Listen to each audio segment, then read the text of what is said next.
Великая Побєда 45-го. Долина вистояла під час Другої світової війни, незважаючи на те, що тут відбувалися бої. Проте російсько-українську війну воно не витримало. Весна 22-го. Російська біомаса активно наступає у напрямку Слов'янська з Харківщини. Мета – окупація міста та вихід до Краматорська. Аби прорвати на швидкоруч створену українську оборону, Росармія збирає на межі Донеччини та Харківщини близько 20 батальйонів і йде у бій. З травня по вересень 22-го путінські війська штурмують Донеччину по лінії сіл Краснопілля, Долина і Богородичне.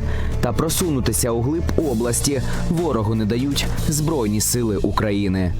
Рубіж оборони тоді тримали 1-ша танкова бригада, батальйон оперативного призначення НГУ імені Сергія Кульчицького, десантники 80-ї бригади, 86-та, 68-та, 41-та, 77-та та 126-ті батальйони територіальної оборони. Саме завдяки героїзму цих людей, ціною їх життів та здоров'я, так як Долина сьогодні не виглядає Слов'янськ. Навпроти знищеного росіянами меморіалу жертв Другої світової у Долині щось схоже на адміністративну будівлю. Йду усередину.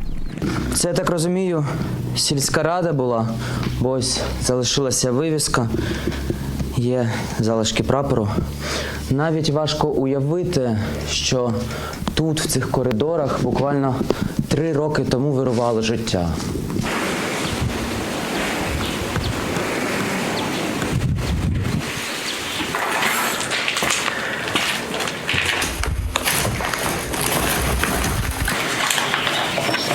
Здебільшого порожньо, та в одному з кабінетів купа документів. Більшість датована початком 2000-х, то, мабуть, це архів.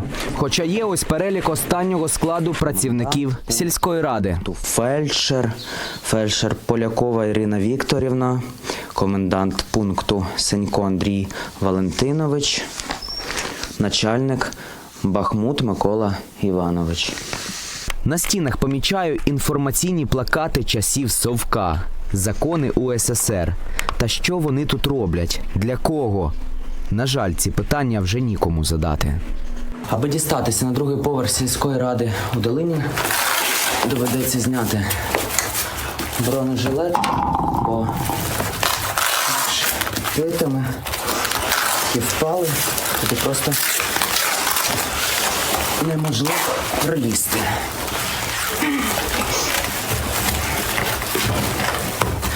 Тепер можемо вирушати.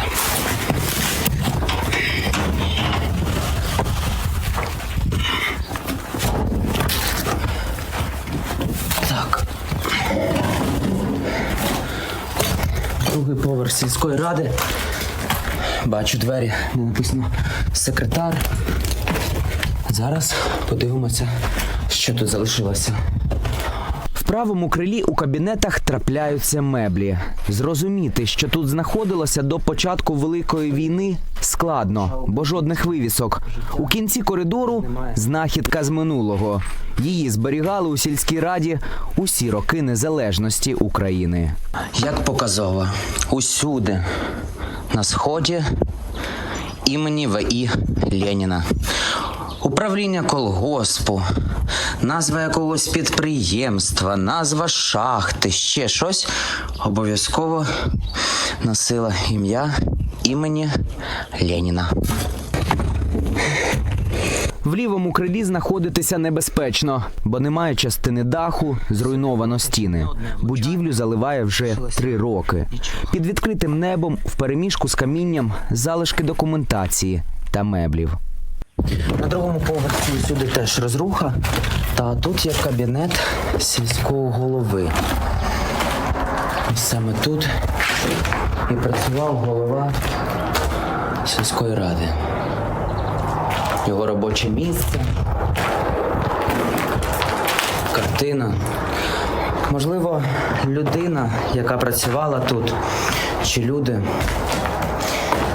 які тут жили, побачать цей ролик і впізнають місце своєї роботи.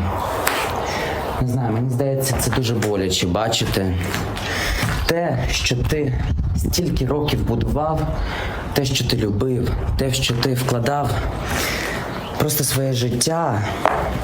У тебе були мрії, надії на майбутнє, і в один момент все втратити. Проклята Росія, просто проклята.